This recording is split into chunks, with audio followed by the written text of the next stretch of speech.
Si usted vive en la República Argentina, la conoce, claro que sí. Es la presidenta del GEN, la diputada Margarita Stolbizer. Ayer la encontré en esta jornada en la cual se profundiza sobre la necesidad del juicio en ausencia. Ella presentó un proyecto en su momento.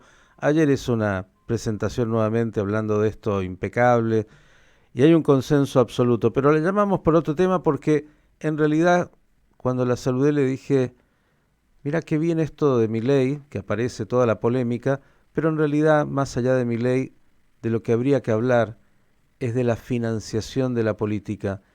Y Margarita tiene una conducta que usted conoce de años, justamente que muestra que se puede hacer política de otra manera. Margarita, buen día, ¿cómo estás? Miguel Steuermann te saluda. Uy, no te estamos escuchando, estás muteada, me parece.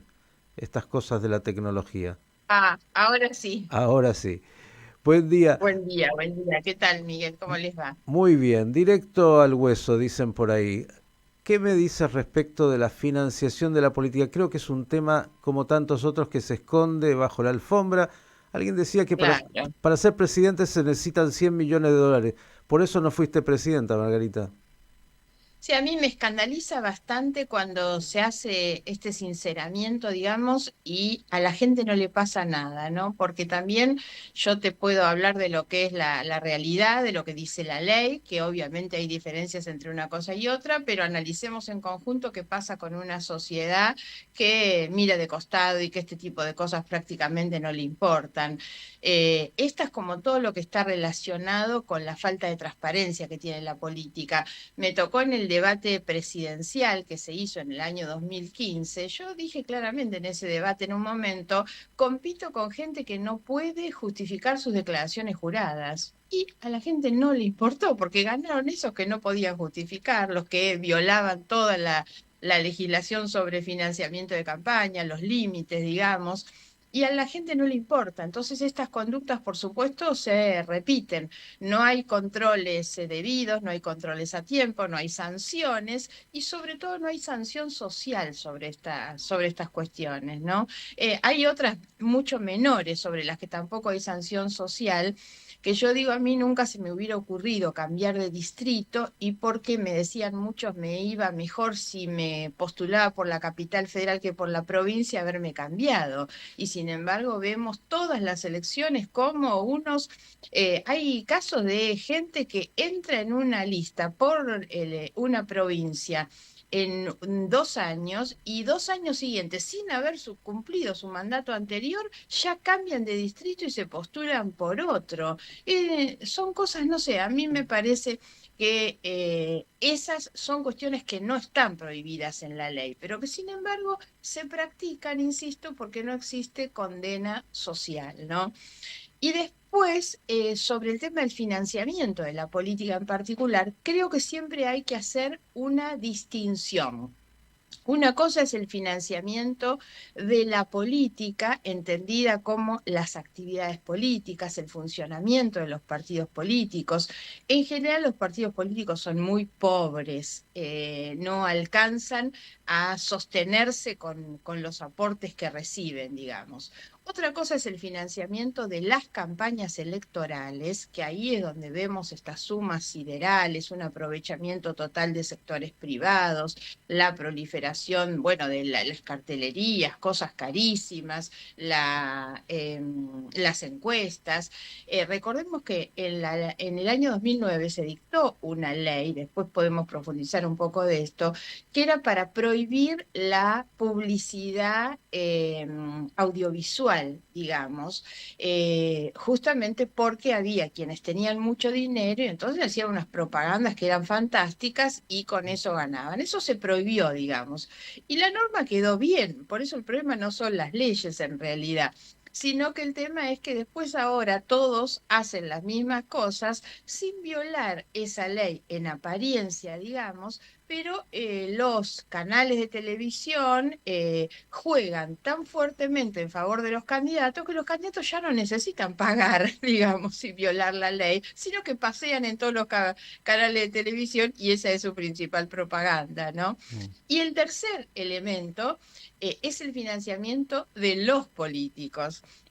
Y esto es lo que también hay que tener en cuenta, que esto sí es todo canales clandestinos, pero son las reflexiones que hay que hacer en un país donde tenemos 40 años de democracia, cada vez más pobres, con políticos demasiado ricos, ¿no? Entonces, establecer bien la diferencia de lo que es el financiamiento de los partidos políticos que además también daría mucho para hablar esto. Hoy hay una declinación, digamos, de la actividad partidaria, de la actividad de los partidos muy grande, pero una cosa es el financiamiento de los partidos políticos, el otro es el financiamiento de las campañas electorales y el otro es el financiamiento privado de los políticos.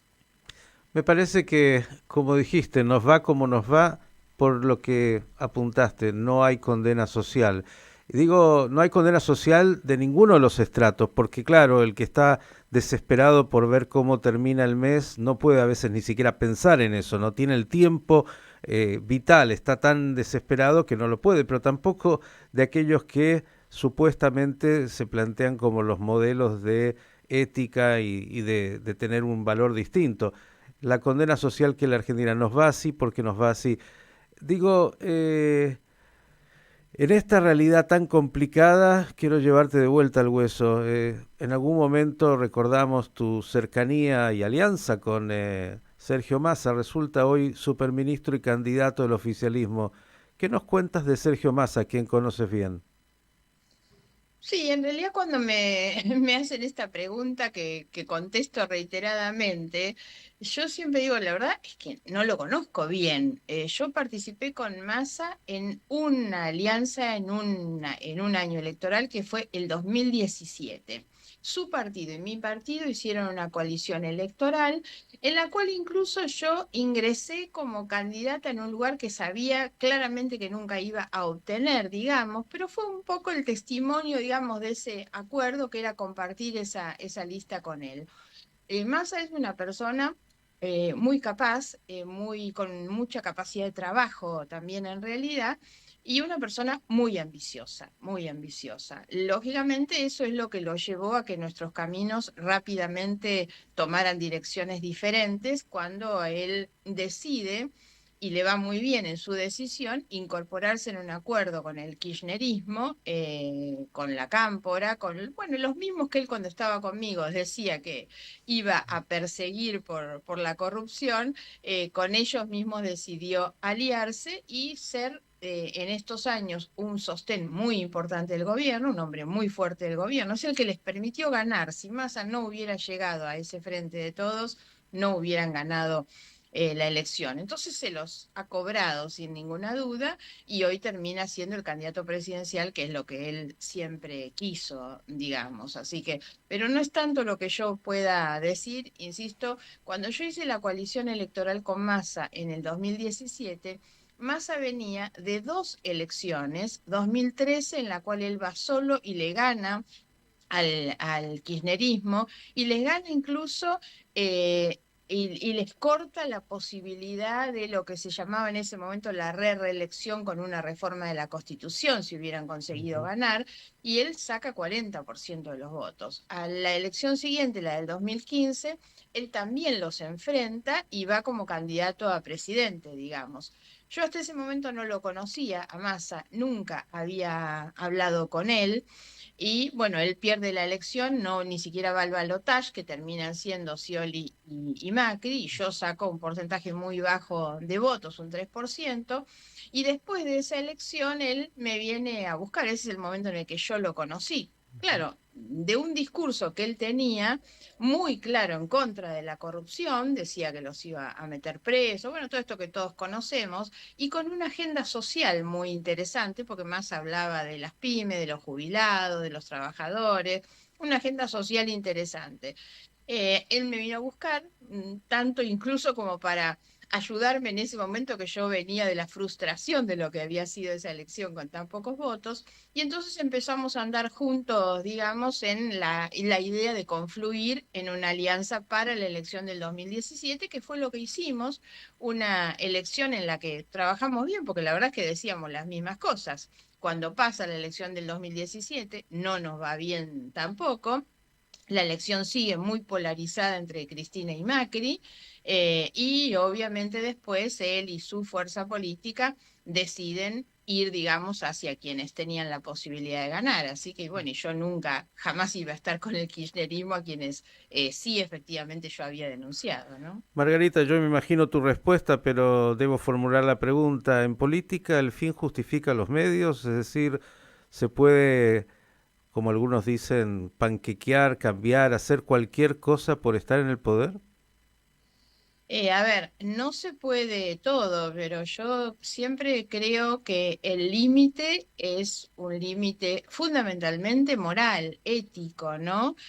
Cuando a mí me dicen, fulanito es tu límite, yo digo, no, los límites no son las personas, los límites son las ideas, por supuesto, el programa, para qué uno se junta.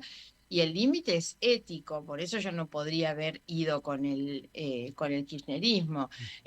Ahora, no es que tampoco no haya ningún fin ni ningún medio. Me parece que lo que tenemos que tener claro es cuáles son los límites, por lo menos yo los pongo en esos puntos. Son las cosas que para mí son innegociables, ¿no? Hablaste de moral, hablaste de condena social, digo, estamos nuevamente en esta carrera electoral. Hay, algunos dicen, cuatro alternativas hoy, no muchas más. Sergio Massa es una, el oficialismo, la interna de la oposición con Rodríguez Larreta y Bullrich, y Javier Milei, que es un personaje que nadie puede todavía definir qué puede hacer o no en esta elección. ¿Ves que tenemos algo distinto o que vamos a más de lo mismo? Lamentablemente creo que volvemos a camino a la polarización. Una polarización que no sería mala en sí misma, la polarización cuando hay, digamos, una confrontación entre dos fuerzas políticas. Para mí es el oficialismo y la oposición que representa Juntos por el Cambio. El problema que nosotros tenemos primero es que la confrontación esa no se da solo en tiempos electorales, sino siempre, en todos los tiempos. Acá pasan las elecciones y no hay nunca la posibilidad de juntarse, de dialogar, de construir consensos, de pensar una Argentina hacia dónde queremos ir, que sea común, digamos, fuera de las competencias electorales. Eso me parece que es lo malo. Lo otro es que la confrontación no se da en términos de el debate que sí debería haber realmente del proyecto político, el proyecto de país que uno tiene y de cómo lo quiere alcanzar. Entonces el debate es la descalificación del otro y el voto ciudadano termina siendo este voto llamado útil o pragmático, que es el voto que se da no a favor de la idea de alguien, sino para que no gane el otro, Ujú. digamos. Entonces, me parece que esas son las cosas que desde hace muchos años marcan los procesos electorales en la Argentina y que obviamente no son buenos. La polarización, la grieta, es un buen negocio electoral para quienes lo practican, les ha permitido ganar elecciones, pero tengamos claro que para el país eso es muy malo. ¿Hay dos proyectos de país o finalmente es un maquillaje más que una realidad de fondo? Es que, Miguel, el problema es que no hay discusión sobre el proyecto de país. No lo hay. Frases hechas, mucho consignismo, mucha superficialidad, digamos. No está claro cuál es el proyecto de país como para que nosotros podamos decir, bueno, vamos hacia este lugar, o son dos cosas totalmente distintas, o son dos cosas totalmente iguales. No lo hay. En general, el debate en la Argentina es pobrísimo, pobrísimo, algo a lo que no contribuyen ni los candidatos ni los medios de comunicación, ¿eh? Me queda clarísimo. La última, Margarita Stolbizer, ¿por dónde va en esta nueva etapa, por decirlo así, de esta democracia de 40 años que no ha logrado resolver los verdaderos problemas? Bueno, nosotros seguimos sosteniendo con mucha dificultad, por supuesto, un partido moderno, nuevo, pequeño, como es el GEN, la Generación para un Encuentro Nacional. Tenemos representación en muchas provincias, tenemos legisladoras en varias provincias, pero es muy difícil, por esto que decíamos, el escenario, la sociedad, digamos, no pone en valor en realidad lo que significa un partido que se forma, se capacita. Hoy valen mucho más los personajes sensacionalismos, la propaganda pública, las redes sociales, que realmente lo que hay por detrás de los partidos políticos, ¿no? Nosotros seguimos con mucho esfuerzo, pero sosteniendo un partido que es un partido de ideas. Yo siempre digo, es un partido de ideas, no somos un partido de masas, no somos un partido con recursos, somos un partido de ideas y eso es lo que tratamos de sostener. Lo hacemos hoy dentro de la coalición opositora, eh, claramente con la expectativa, la perspectiva de que haya un cambio en la Argentina, pero te soy absolutamente sincera, no con el entusiasmo de creer que esto es la panacea para la Argentina, al menos no lo estamos dejando ver y no estamos demostrando eso con claridad. Dentro de lo que es este espacio opositor, nosotros sentimos una mayor comodidad con un discurso más moderado y de más amplitud como el que expresa Larreta, pero tampoco encuentro que existan tantas diferencias entre uno y otro y por supuesto que acompañaríamos y que nos mantenemos dentro de esta coalición.